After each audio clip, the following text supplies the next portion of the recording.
नमस्कार, मैं दीपिका सिंह आप सभी का दर्शिका एजुकेशन में स्वागत करती हूँ। जैसे कि आपको पता है एग्ज़ाम नज़दीक आ रहे हैं और अभी हमारी पूरी यूट्यूब सीरीज एग्ज़ाम बेस्ड है। तो इस वीडियो में हम क्लास 10 सोशल साइंस का चैप्टर फर्स्ट भारत में संसाधन भाग 1 के बारे में पढ़ेंगे। इस वीडियो में हम परीक्षा उपयोगी बिंदुओं पर चर्चा करेंगे व उन पर अपनी समझ को बेहतर बनाएंगे। तो आइए चलिए हम शुरुआत करते हैं। पार्ट भारत में संसाधन। हाँ, संसाधन शब्द को हम समझ लें कि संसाधन क्या है। हालांकि आप सभी लोग परिचित हैं इस शब्द से कई बार। तो संसाधन कोई वस्तु या तत्व तब संसाधन कहलाती है जब मनुष्य की किसी आवश्यकता की पूर्ति करती है। यानी कि कोई भी वस्तु जो मानव के लिए ज़रूरी है, मानव की आवश्यकताओं की पूर्ति करती है, मानव के जीवन को सरल और सुगम बनाए, संसाधन कहलाती है। तो संसाधन जो मानव की ज़रूरतों को पूरा करे या मानव के लिए जो भी चीज़ जरूरी हो, संसाधन। उदाहरण के लिए अपन देख लेते हैं जल, हवा, भूमि, मृदा, वन जीव जंतु आदि। अभी देखते हैं संसाधन के कितने प्रकार हैं। तो 3 प्रकार। पहला है प्राकृतिक संसाधन। इसका मतलब क्या? संसाधन यानी कि वस्तु जो मानव के लिए उपयोगी है। और प्राकृतिक संसाधन है तो वस्तु जो मानव के लिए उपयोगी है और प्रकृति के द्वारा प्रदान की गई है। क्या कहलाएगी? प्राकृतिक संसाधन। यानी कि वस्तु जो क्या है, मानव के लिए उपयोगी है और किसके द्वारा दी गई है? प्रकृति के द्वारा। तो क्या कहलाएगी? प्रकृति संसाधन कहलाएगी। यहाँ पे आप चित्र में देखिए प्राकृतिक संसाधन। अभी देखो क्या क्या है प्राकृतिक संसाधन। मृदा मानव ने तो बनाई नहीं है, प्रकृति के द्वारा दी गई है। जल, वन, जीव जंतु, खनिज, शक्ति के स्रोत, वायु, ये जो सभी आपको दिख रहे हैं उदाहरण, ये है प्राकृतिक संसाधन। मानव के लिए ये सभी उपयोगी है, इसके बिना मानव का जीवन संभव नहीं है। और तो ये सारी वस्तुएं किसके द्वारा प्रदान की गई हैं? तत्व हमें किसके द्वारा प्रदान किए गए हैं? प्रकृति के द्वारा। इसीलिए इन्हें कहेंगे प्राकृतिक संसाधन। सरल भाषा में एक बार और रिवीजन करते हैं।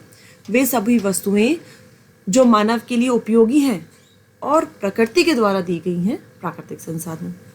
चलिए दूसरा देखते हैं, मानव निर्मित संसाधन। मानव शब्द देखिए, मानव यानी कि मनुष्य के द्वारा, निर्मित बनाए गए। तो ऐसे संसाधन जो मानव के द्वारा बनाए गए हैं उन्हें मानव निर्मित संसाधन कहते हैं। जैसे सड़क, परिवहन के साधन, मकान, संस्थाएं, शादी। तो ये जो सारी चीज़ें हैं मानव के लिए उपयोगी हैं और किसके द्वारा बनाई गई हैं? मानव के द्वारा। अब सड़क प्रकृति ने तो बनाई नहीं होगी। तो बस सिंपल सा कि वो सभी वस्तुएं जो मानव के लिए उपयोगी हैं तो संसाधन, और मानव ने बनाई है तो मानव निर्मित संसाधन। तीसरा देखते हैं। तीसरा है मानव संसाधन। यानी कि इसमें क्या अंतर है? इसमें ये है कि उदाहरण देखते हैं पहले। चलो, मुझे मकान बनवाना है तो मुझे मकान बनवाने के लिए कुछ लोग लगेंगे। कौन लगेगा? मजदूर लगेंगे, कारीगर लगेगा। तो ये मेरे लिए मकान बनवाने के लिए ये लोग की मुझे ज़रूरत है। तो ये लोग क्या बन जाएंगे? मेरे लिए संसाधन बन जाएंगे। तो जब कोई मानव किसी दूसरे के लिए आवश्यक हो तो वो क्या कहलाएगा? मानव संसाधन कहलाएगा। जैसे कि आपके शिक्षक हैं, आप बैंक में कोई काम करने जा रहे हैं तो बैंक के कर्मचारी हैं। तो वही व्यक्ति जो दूसरे व्यक्ति की आवश्यकताओं की पूर्ति कर रहे हैं मानव संसाधन कहलाते हैं। तो अभी लगभग आपको तीनों पे समझ बेहतर हुई होगी। प्राकृतिक संसाधन प्रकृति के द्वारा दी गई वस्तुएं या तत्व, मानव निर्मित संसाधन मानव के द्वारा निर्मित वस्तुएं और तत्व, और तीसरा है मानव स्वयं संसाधन। इस पार्ट में हम प्राकृतिक संसाधनों के बारे में विस्तृत अध्ययन करेंगे।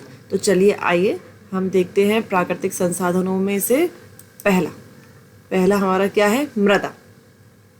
ठीक है, मृदा को अंग्रेजी में कहते हैं सॉइल। ठीक है, लैंड और सॉइल में अंतर है, यानी कि जमीन और सॉइल में अंतर है। अभी अंतर क्या है? जमीन तो सब जगह पे है लेकिन मृदा हर जगह नहीं है। कैसे नहीं है? जैसे कि आपका मकान है तो मकान के नीचे के हिस्से में क्या है? जमीन तो है पर वहाँ मृदा नहीं है। सड़क है, सड़क पे भी जमीन होगी पर मृदा नहीं है। तो फिर मृदा होता क्या है? आइए देखें, समझते हैं।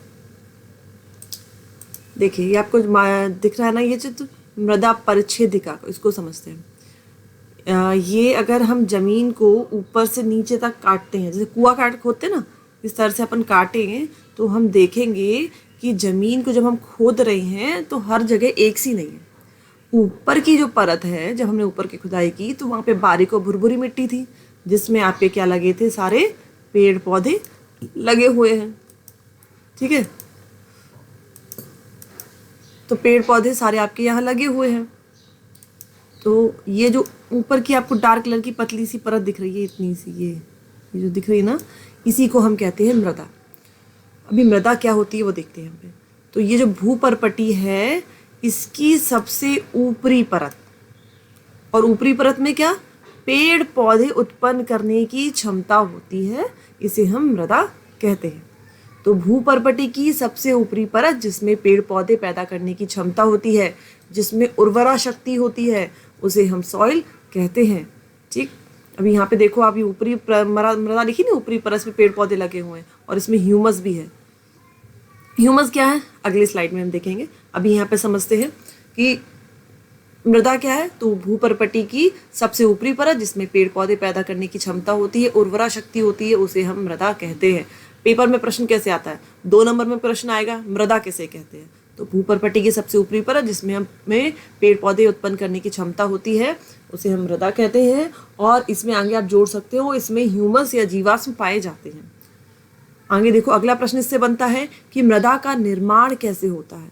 तो इसका निर्माण हजारों वर्षों तक मूल चट्टान के अपक्षय से, अपक्षय क्या है, अपक्षय मतलब क्षय होना, टूटना, फूटना, झरना, इसे हम अपक्षय कहेंगे। ठीक है, तो जो चट्टान है, ठोस चट्टान है, उसमें वो टूटती है, उसमें झरती है मिट्टी, तो ये टूटना, दरार पड़ के झरना और नीचे गिरना, इसको अपक्षय कहा जाता है। हाँ, तो सेकंड क्वेश्चन क्या बताया, पहला था मृदा किसे कहते हैं, दूसरा इसका निर्माण कैसे होता है। तो इसका निर्माण होता है हजारों वर्ष तक मूल चट्टान के अपक्षय से होता है।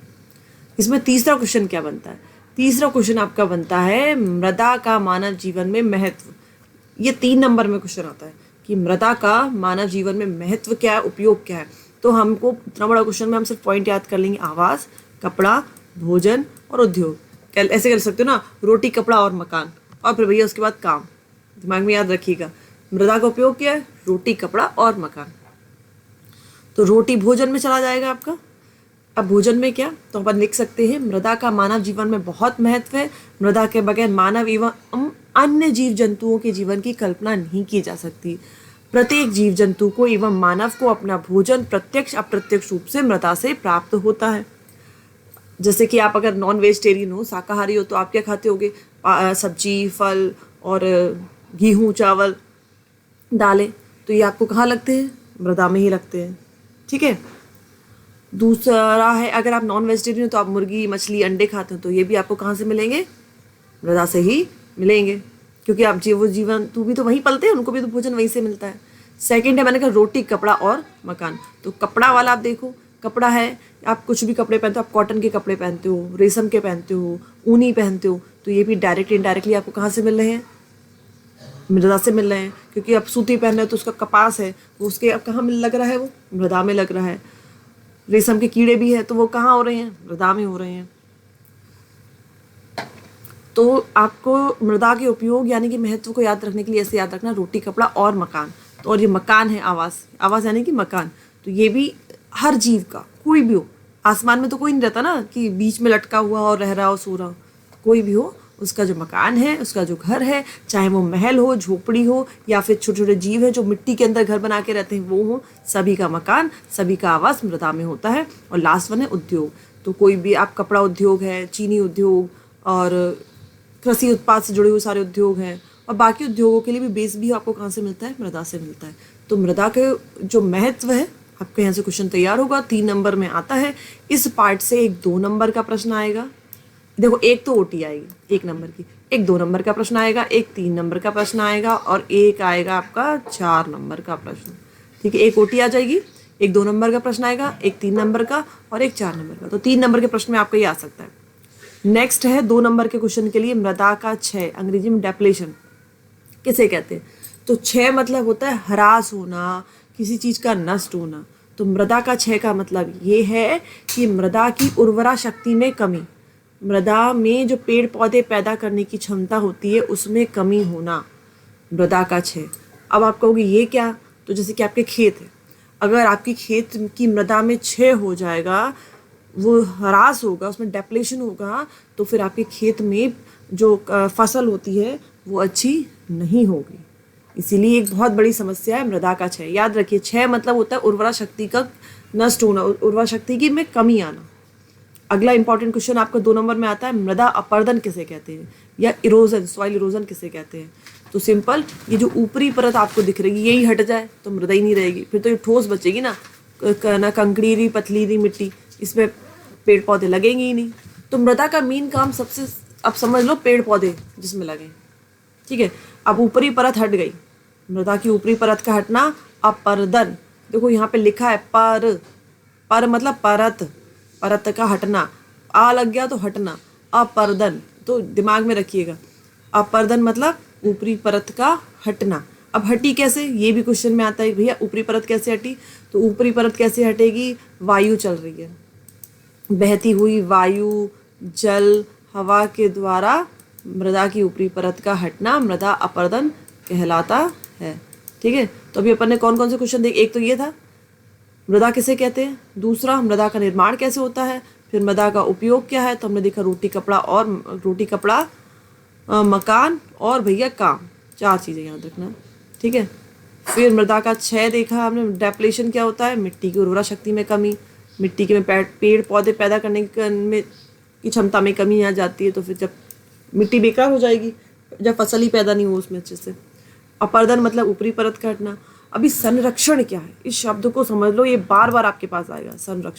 संरक्षण में रक्षण शब्द है, रक्षण मतलब बचाना, रक्षण शब्द आया है। संरक्षण मतलब रक्षण यानी कि, मैंने एक बार फिर से बोल दूँ, बचाना। तो मृदा संरक्षण यानी कि सॉइल कंजर्वेशन यानी कि बचाना। अब किससे बचाना, तो ये जो क्षय हो रहा है और जो अपरदन हो रहा है, इससे को होने से रोक करके मिट्टी को बचाना मृदा संरक्षण कहलाता है। क्षय और अपरदन को रोकना क्या कहलाएगा, आपका मृदा संरक्षण। तो आपके कितने क्वेश्चन बने, 5 बने, 4 बनेंगे आपके 2-2 नंबर के, तो सॉरी 5 बनेंगे आपके 2-2 नंबर के, 1 3 नंबर का। भूपर्पट्टी मृदा किसे कहते हैं, निर्माण कैसे होता है, इसके उपयोग, फिर मृदा क्षय किसे कहते हैं, मृदा अपरदन और संरक्षण।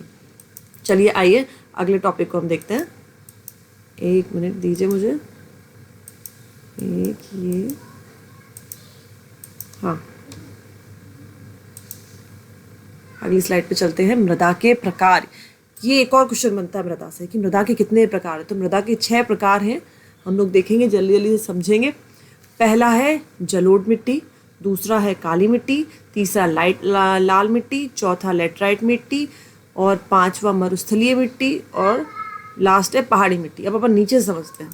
पहाड़ी मिट्टी सिंपल, जो पहाड़ों पे आपको कंकड़ीली पथरीली मिट्टी मिलती है वो आपकी पहाड़ी मिट्टी होगी। यहाँ देखिए वाले पिक्चर में, ये पहाड़ है और ये पेड़ भी लगे हुए हैं, आपको क्लियर थोड़ा पिक्चर नहीं है, तो ये पहाड़ों पे जो मिट्टी मिल रही है ये आपको कहलाएगी पहाड़ी मिट्टी। दूसरा है मरुस्थली मिट्टी, मरुस्थली यानी कि रेगिस्तान में पाई जाने वाली रेतीली मिट्टी। मरुस्थल मिट्टी राजस्थान में मिलती है।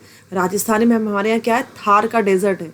राजस्थान में जो ये डेजर्ट आपको दिख रहा है, डेजर्ट मतलब रेगिस्तान, यहाँ रेती रेत होती है, मिट्टी की जगह क्या है, रेत, तो हम उसको कहेंगे रेगिस्तान। और ये कहाँ पे है, भारत में, जो राजस्थान में पाया जाता है, और वहाँ पे उसका नाम क्या है हमारे भारत के रेगिस्तान का, थार, ठीक है।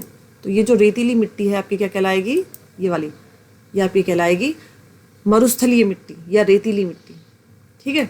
तो अपन ने 2 मिट्टी आपको समझ में आया होगा, एक पहाड़ों पे मिल रही तो पहाड़ी मिट्टी हो गई, और रेगिस्तान में मिल रही तो रेतीली मिट्टी या मरुस्थलीय मिट्टी है। अभी नेक्स्ट देखते हैं अपन लेटराइट मिट्टी और लाल मिट्टी। जो लाल रंग की मिट्टी होती है वो लाल मिट्टी, और लेटराइट मिट्टी लाल रंग जैसी ही होती है, दोनों लगभग एक जैसी होती हैं, लेकिन कुछ चीज़ों के अंतर है, ये आते भी हैं क्वेश्चन में, कई बार आ सकता है कि लाल मिट्टी और लेटराइट मिट्टी में अंतर क्या होता है। अभी हम यहाँ पे सिर्फ पिक्चर से समझेंगे। ये है आपकी लाल मिट्टी C नंबर का, और B नंबर का है आपका लेटराइट मिट्टी, ठीक है। नेक्स्ट है इम्पॉर्टेंट काली मिट्टी। काली मिट्टी से कुछ ओटीज बनती हैं। अभी क्या क्या बनती हैं देखो, काली मिट्टी को रेगड़ मिट्टी, ये पिक्चर देख लो पहले आप, A नंबर का, आप दिख रही है काली रंग की मिट्टी, यही काली मिट्टी है। तो काली मिट्टी को रेगड़ मिट्टी भी कहा जाता है। इसमें कपास और गन्ने की फसल बहुत अच्छी होती है, यानी कि मेनली कपास और गन्ने की फसल के लिए जो मिट्टी पाई जाती है उसको काली मिट्टी कहा जाता है। और ये सबसे ज़्यादा कहाँ पाई जाती है? महाराष्ट्र में। हालांकि गुजरात के, मध्य प्रदेश के और कर्नाटक के कुछ हिस्सों में भी पाई जाती है, लेकिन मूलतः ये कहाँ पाई जाती है? काली मिट्टी। काली मिट्टी को हम क्या कहते हैं? रेगड़ मिट्टी कहते हैं। क्वेश्चन आता है रेगड़ मिट्टी किसे कहा जाता है? तो काली मिट्टी को कहा जाता है। कपास और गन्ने वाली मिट्टी कौन सी है? काली मिट्टी है। और ये कपास की खेती कहाँ अच्छी होती है? तो महाराष्ट्र में अच्छी होती है। तो ये थोड़ा इंपॉर्टेंट है, इसको थोड़ा सा, क्योंकि ओटी में आ जाता है। काली मिट्टी, रेगड़ मिट्टी, कपास मिट्टी और महाराष्ट्र में। अगला है जलोढ़ मिट्टी। जलोढ़ मिट्टी को हम समझ लें, जलोढ़ मिट्टी यानी कि जल के द्वारा ढोकर के लाई जाने वाली मिट्टी को आप क्या कहोगे? जलोढ़ मिट्टी कहोगे। एल्यूवियल सॉइल, एल्यू का मतलब होता है नदी से रहता है, पानी से रहता है। तो एल्यूवियल सॉइल जो मिट्टी नदी या पानी के द्वारा ढोकर के लाई गई है उसे अपन कहेंगे जलोढ़ मिट्टी। अभी क्वेश्चन क्या इसमें बन सकता है? इसमें क्वेश्चन बनता है कि ऐसे पूछेंगे कि आंध्र प्रदेश में जो डेल्टाई क्षेत्र है या नदियों के किनारे या डेल्टाई क्षेत्रों में, सुंदरबन में जो डेल्टा क्षेत्र है वहाँ पर कौन सी मिट्टी पाई जाती है? तो जब भी डेल्टा शब्द आएगा, जब भी नदियों वाली मिट्टी कहा जाएगा या जब भी पानी के द्वारा ढोकर के लाई गई मिट्टी कहा जाएगा, निक्षेपण वाली, जल के द्वारा निक्षेपण करने वाली मिट्टी कहा जाएगा, तो वो होगी जलोढ़ मिट्टी। ठीक है, तो डेल्टा क्षेत्र हो, नदी हो, दिमाग में रखिएगा, और नदी जल के द्वारा निक्षेपण वाली मिट्टी होगी तो होगी आपकी जलोढ़ मिट्टी, क्योंकि वो जल के द्वारा लाई गई है।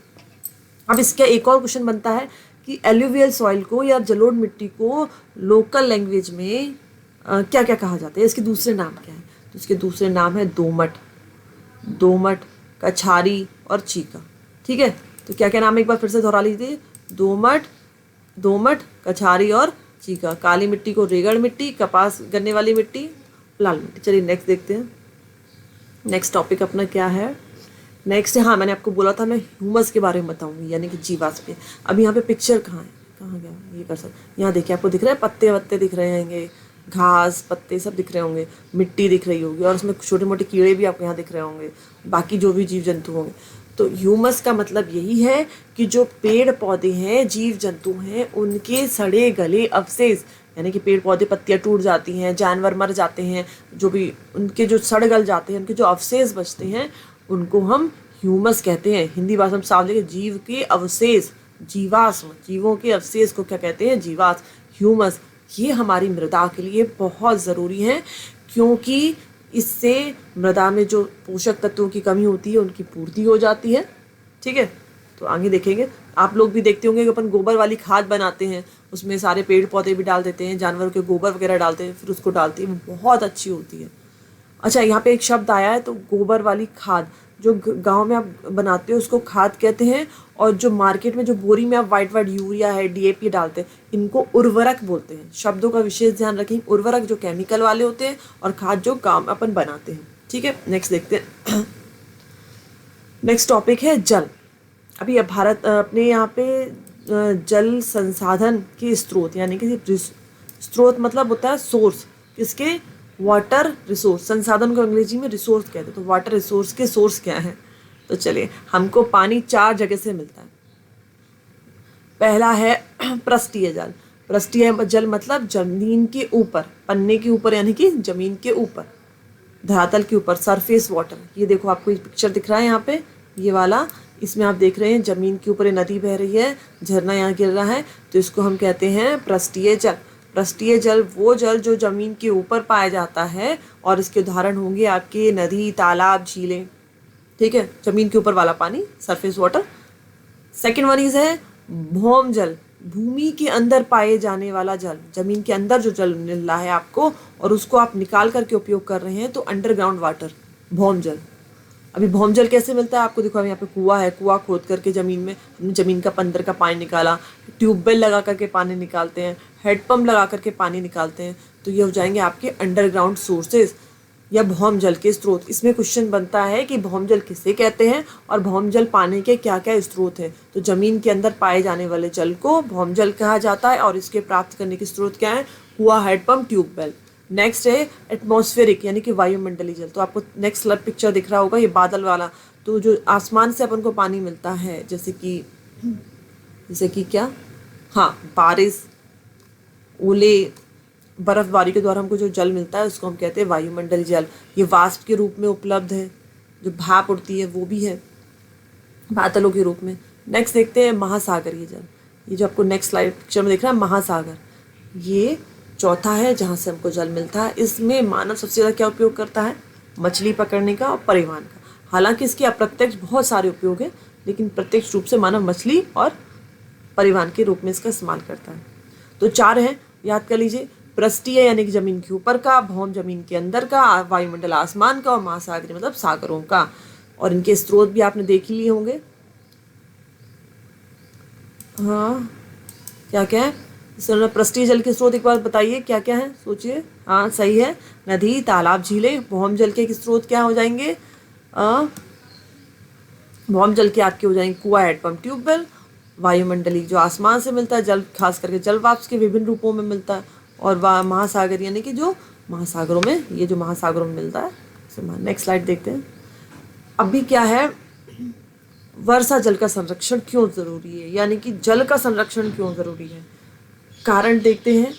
और नीचे आपको दिए हैं क्यों, और नीचे आपको दिए क्या क्या उपाय। तो जो समस्या है उनका हल आप ढूंढोगे तो वो आपके उपाय मिल जाएंगे। इसके लिए कोई विशेष रटने की ज़रूरत नहीं है, हमें समझने की भर की ज़रूरत है। जल का संरक्षण क्यों होगा ना, क्यों बचाएंगे हम? जब किसी चीज़ की कमी होगी, जब किसी चीज़ की लिमिटेड मात्रा होगी, तभी तो हम बचाएंगे। तो अभी जब जल बहुत ज़्यादा था तब हमको ज़रूरत नहीं था, लेकिन अब धीरे धीरे जनसंख्या बहुत ज़्यादा बढ़ रही है। जनसंख्या विस्फोट होने से जनसंख्या बहुत बढ़ गई है, और उसकी तुलना में जो जल की मात्रा है, जो जल संसाधन है, वो सीमित है। जल भरने वाला तो है नहीं, जितना है उतना ही रहेगा, ठीक है ना। तो जल की मात्रा सीमित है और जनसंख्या बढ़ रही है, इसका एक कारण ये है। तो हमको जल बर्बाद नहीं करना है। दूसरा है, अगर हम वर्षा जल का संरक्षण नहीं करेंगे तो इस समस्या से निपटारा नहीं मिल पाएगा। तो इस समस्या से अगर निपटारा करना है, जल की कमी की समस्या का, तो हमको वर्षा जल का संरक्षण करना पड़ेगा। तीसरा कारण ये है कि पानी तो बहुत है ना पृथ्वी पर। कितना % पानी है, कमेंट में लिखिएगा। कितने प्रतिशत पृथ्वी स्थल भाग है, कितना प्रतिशत जल भाग है, लिखिएगा। तो अभी यहाँ पर हम देख रहे हैं, तो उतने में हाँ 7 कुछ है, अब बताना मुझे, मैं नहीं बताऊँगी। पीने वाले जल कितना है, 3%। कितना है, सिर्फ 3%। सोचिए, इतना पूरा जल 100% जल में सिर्फ 3% पीने वाला पानी है, बाकी खारा पानी या अनुपयोग, अपने पीने लायक नहीं है। तो इसीलिए अपन को वर्षा जल संरक्षण, पानी सीमित है, लिमिटेड है, लेकिन जनसंख्या बढ़ रही है। दूसरा, जल की जो कमी है उसका हल हमको वर्षा जल के संरक्षण से मिलेगा। और तीसरा, क्योंकि पानी पीने वाला कम है, वर्षा जल का हम पीने के उपयोग में इस्तेमाल कर सकते हैं, उसको साफ मीठा पानी है वो। तो वर्षा जल का संरक्षण अभी करना है तो कैसे करें। पहला कारण उपाय, वर्षा जल का को बचाएं, रोकें।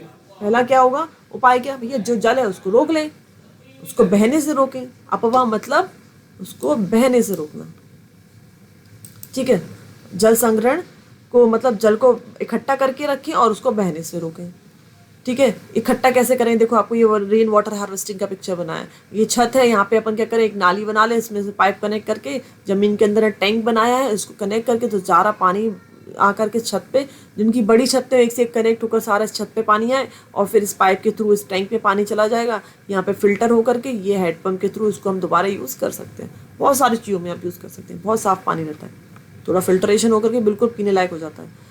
नेक्स्ट है नदी जल संग्रहण क्षेत्र, यानी कि water set, river water set का वैज्ञानिक प्रबंधन। अभी रिवर वाटर सेट क्या है, ऐसे मान लो एक नदी है कि नदी के ऊपर के साइड में हम क्या बना ले, तालाब या झील कुछ बना लेते हैं। यहाँ पे मान लो एक साइड का आप देख लो इस तरह से। अब ये जो पानी है, जब नदी में उफान होता है, बाढ़ का टाइम होता है, उफान का टाइम होता है, बारिश के टाइम बहुत ज़्यादा नदी चढ़ जाती है, तो उसका पानी हम कुछ इनमें भर दें, गहरे खोद करके इनमें भर दें, बड़े बना करके इनमें भर दें। तो इसका पहला फ़ायदा क्या होगा रिवर वाटर सेट बनाने का, कि बाढ़ अपन रोक सकते हैं, बाढ़ के प्रभाव को कम किया जा सकता है, क्योंकि जो एक्स्ट्रा पानी होगा वो इस पूरे एरिया में ना फैल करके इनमें भर जाएगा। दूसरा, जब नदी में पानी की कमी हो जाती है, जैसे गर्मियों का मौसम है, तो ये पानी का हम जानवरों के लिए और अपने दैनिक कार्यों के लिए इस्तेमाल कर सकते हैं। जैसे कि अब यहाँ पिक्चर दिख रहा है आपको ये, और इसमें अपन को, अब आप सोचो मैडम ये तो पानी सूख जाएगा, तो इसके दो उपाय हैं। इसके तले को पक्का किया जा सकता है और एक त्रिपाल आपने सुना होगा, पॉलीथीन, बहुत बड़ी पॉलीथीन लेकर के इसमें बिछा दी जाती है।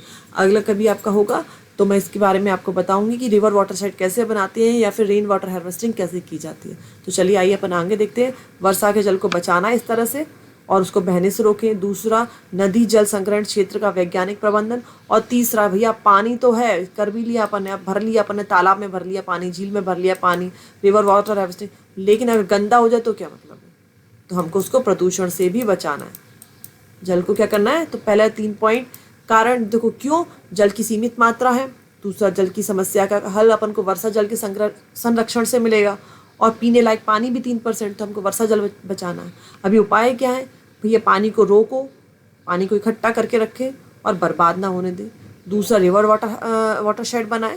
और तीसरा है पानी को गंदा ना करें। चलिए नेक्स्ट स्लाइड देखते हैं।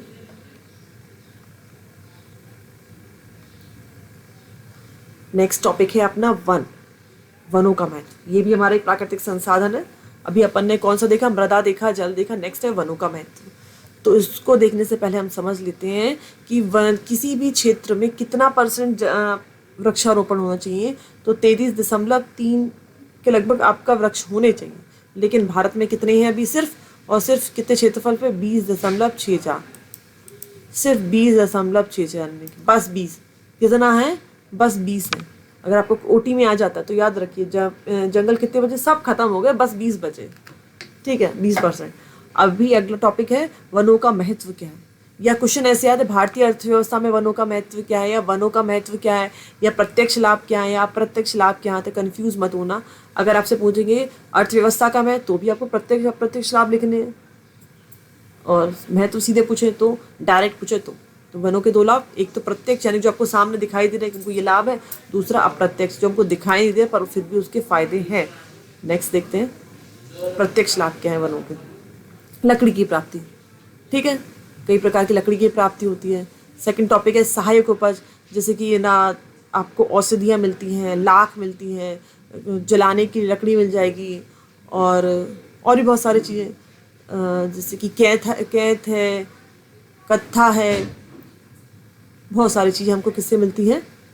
वनों से प्राप्त। तो सहायक उपज में फिर आधारभूत उद्योगों के लिए सामग्री, जैसे चमड़ा उद्योग, तो उसके लिए खाल मिल जाती है।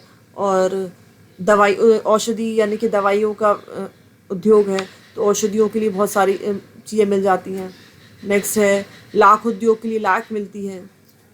इस तरह से और भी बहुत सारे हैं, आगे देखते हैं। जानवरों के लिए चारा, देखो घास दिख रही है यहाँ पे, जानवर चर सकते हैं, तो जानवरों के लिए चारा।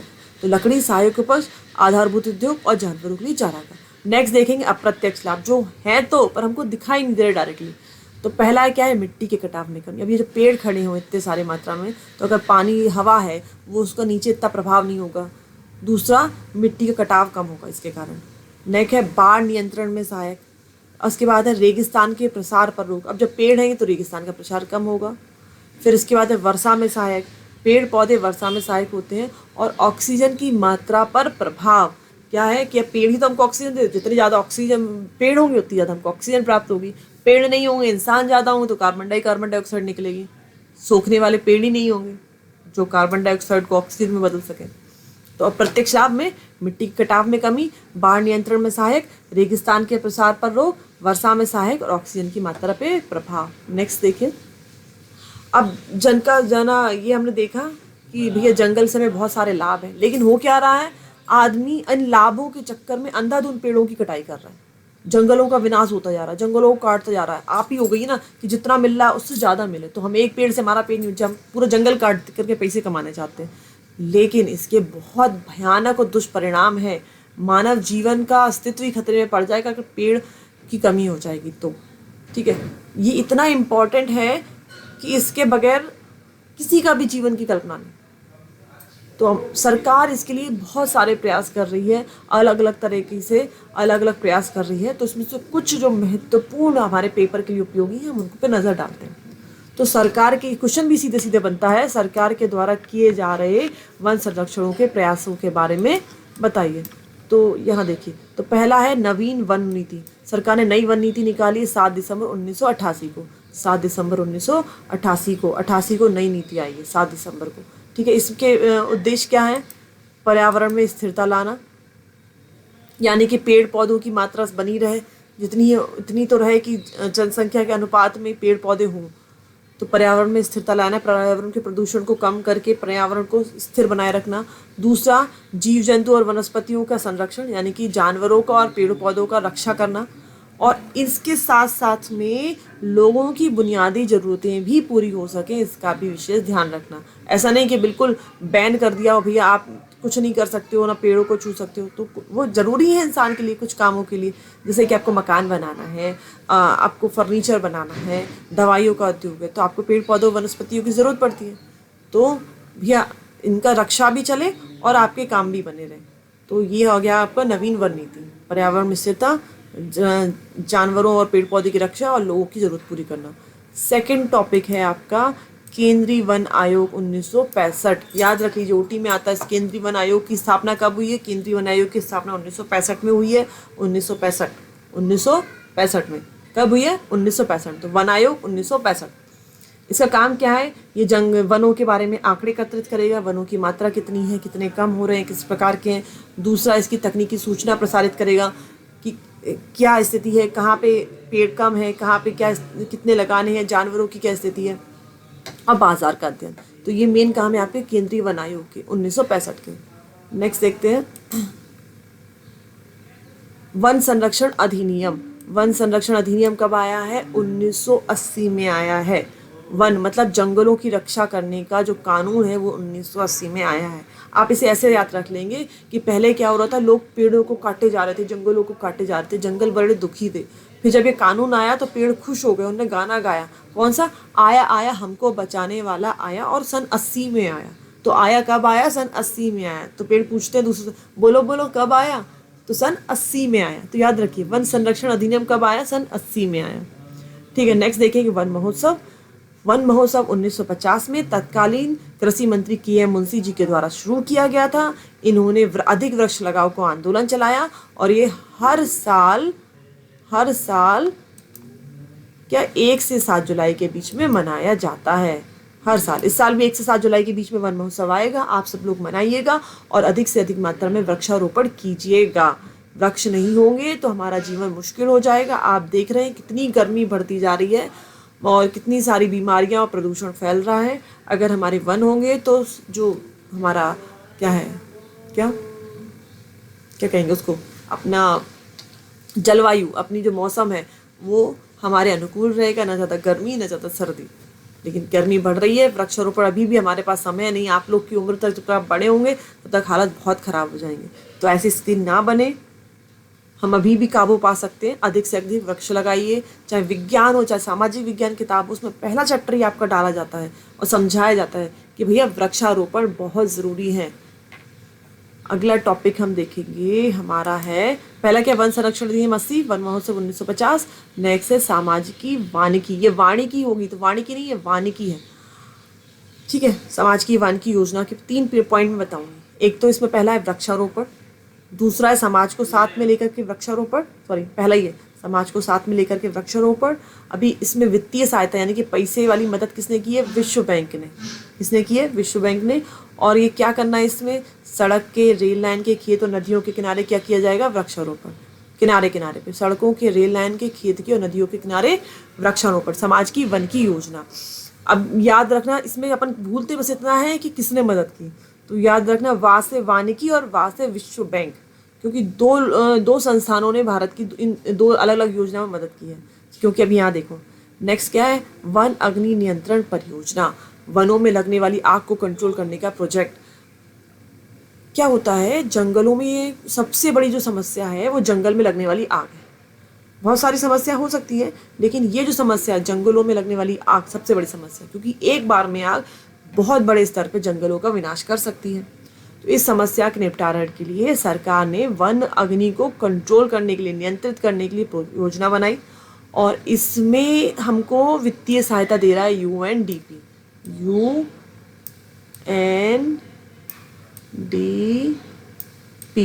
यानी कि यूनाइटेड नेशन डेवलपमेंट प्रोग्राम, संयुक्त राष्ट्र विकास प्रोग्राम, परियोजना, है ना।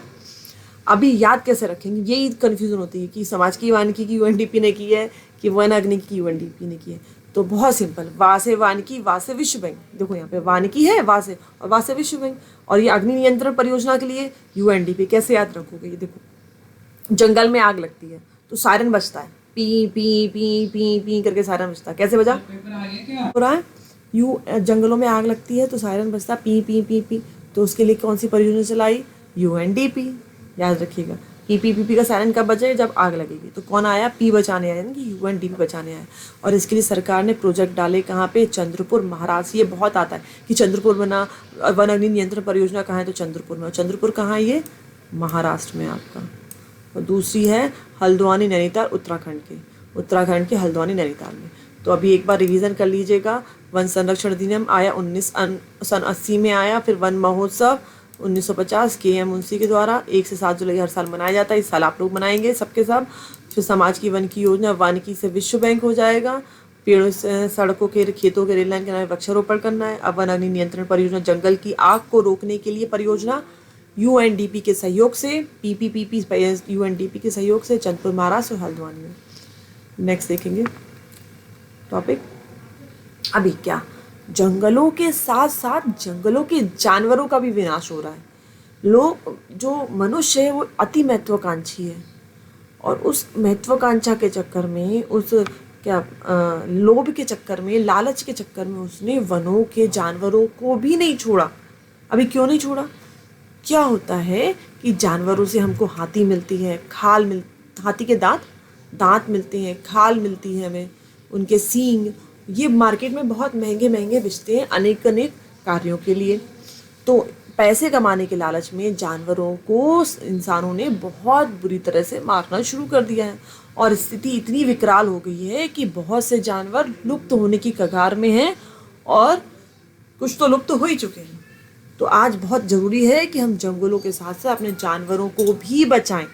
तो हम कारण देखेंगे कि स्थिति क्यों बनी और उसके उपाय। तो जो कारण है उनका अगर हम निपटारा कर लेंगे तो हमारे वो उपाय बन जाएंगे, ठीक है ना। ये कारण है, अगर इनके सॉल्यूशन ढूंढेंगे तो हमको क्या बन जाएंगे, हमारे उपाय। अभी देखो पहला क्या है, वनों का विनाश, जंगलों का विनाश हो गया, उनके घर नहीं रहे तो बेचारे कहाँ रहते, इसके कारण उनकी संख्या कम होती जा रही है। तो इसके लिए हम क्या करें, उपाय में वन्य जीवों के प्राकृतिक आवासों का, उनके घरों का प्रबंधन करें। उनके जो वहाँ पे वो रहते हैं वहीं पे पेड़ पौधे लगाएं, उनके जो प्राकृतिक आवास है उनको नष्ट ना करें, उनको बनाए रखें, ठीक है। अब बनाए कैसे रखेंगे अपन, राष्ट्रीय अभयारण्य बनाएंगे, नेशनल पार्क बनाएंगे। नेशनल पार्क जो होते हैं उनमें क्या है, जो राष्ट्रीय पार्क हैं, अभयारण्य है, इनमें मानव के क्रियाकलापों को बिल्कुल प्रतिबंधित होता है, उनकी बाउंड्री फिक्स होती है। मानव वहाँ जाकर जानवरों को ना मार सकता है और ना ही उनके आवास के साथ छेड़खानी कर सकता है। तो उनके इस तरह से प्राकृतिक आवास बने रहेंगे। प्राकृतिक आवास के लिए हम क्या करेंगे, जीवों के राष्ट्रीय अभयारण्य है ना, नेशनल पार्क है, वाइल्ड लाइफ सेंचुरी है, इनका निर्माण। सेकंड है वन्य प्राणियों का शिकार। दूसरा महत्वपूर्ण कारण क्या है, जानवरों को मारा जा रहा है, तो इसका उपाय क्या हो जाएगा, शिकार पर पूर्णतः प्रतिबंध। फिर पर्यावरणीय प्रदूषण के बाद पीने का पानी उनका गंदा है, सांस लेने के लिए हवा गंदी, जिसके कारण अनेक बीमारियां उनको हो रही हैं, इसके कारण से उनकी जान जा रही है। तो पर्यावरण को हम प्रदूषित होने से बचाएं, उसको गंदा होने से रोकें, ये मानव के लिए भी बहुत ज़रूरी है। नेक्स्ट है कच्चा माल, जैसे कि मैंने आपको बताया था, हाथी के दांत और क्या बोलते हैं सींग, उनकी खाल को बड़ी ही महंगी कीमत मार्केट में मिलती है। तो कच्चे माल के रूप में हम जानवरों को मारते हैं, उनके मांस के लिए भी। तो इस चीज़ को भी क्या करना है, जानवरों के शिकार पर पूर्णतः प्रतिबंध लगाना है। नेक्स्ट है मानव समुदाय की उपेक्षापूर्ण सोच।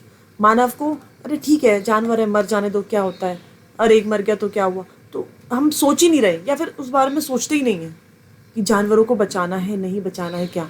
तो इसके लिए क्या करना है, वन्य जीवों के प्रति लोगों को में शिक्षा और जागरूकता का विकास करें, ताकि उनको लगे कि वो भी जीव है, उनका भी हमारी तरह से जीवन जीने का अधिकार है, ठीक है। अभी वो अपनी रक्षा, हम उनकी जान लेने का हमारे पास कोई अधिकार नहीं, हम अपने थोड़े से लालच के चक्कर में किसी एक जीव की जान नहीं ले सकते। आगे अगली स्लाइड देखते हैं। इसी विश्वास के साथ कि आप सब लोग अपने जंगलों के साथ साथ अपने जानवरों के भी फिक्र करेंगे, उनकी संरक्षण के बारे में विचार करेंगे। नेक्स्ट देखिए, सरकार ने बहुत सारे राष्ट्रीय उद्यान बनाए हैं जानवरों की रक्षा के लिए। वर्तमान में 104 राष्ट्रीय उद्यान सरकार के द्वारा बनाए जा चुके हैं, जिसमें से कुछ महत्वपूर्ण है हमारे लिए, वो हम देखते हैं। मानस असम में, काजीरंगा असम में। याद आप ऐसे रखते हो, माना नारे काजी, माना नारे असम का काजी। जो काजी होते हैं ना, शादी करवाने का काम करते हैं, तो मानस याद रखना है, माना नारे असम का काजी, हाय माना नारे असम का काजी, तो याद रखना। तो माना और काजी, मानस और काजी कहाँ है? असम में। फिर लो, गिर राष्ट्रीय उद्यान, तो शेर गिरा गुजरात में। शेर कहाँ गिरा? गुजरात में, क्योंकि अभी गिर में कहाँ होगा? फिर गुजरात में होगा। ये जो आपका जो गिर है वो कहाँ होगा? गुजरात में होगा। कहाँ होगा गिर? गुजरात में। गिर कहाँ है आपका? गुजरात में, ठीक है। तो गिर कहाँ है? गुजरात में। और यहाँ पे बब्बर शेर मिलते हैं, तो शेर गिरा गुजरात में। लो, माना नारे असम का काजी, तो शेर गिरा गुजरात में। फिर कंचनजंगा सिक्किम में है, सिक्किम। फिर दाची गाम जम्मू कश्मीर। दाची गाम में कितना गम है, देखो कितना गम। जम्मू कश्मीर में आतंकवाद के कारण वहाँ पर लोग बड़े गम में हैं, तो याद रखिए जो गम कहाँ है? जम्मू कश्मीर में। क्यों? क्योंकि वहाँ पर बहुत ज़्यादा आतंकवाद है। जिम कॉर्बेट राष्ट्रीय उद्यान उत्तराखंड में। अब क्या है, उत्तराखंड में बहुत ठंड पड़ती है, तो ठंड बचाने के लोग क्या करते हैं? वहाँ पे जिम करते हैं।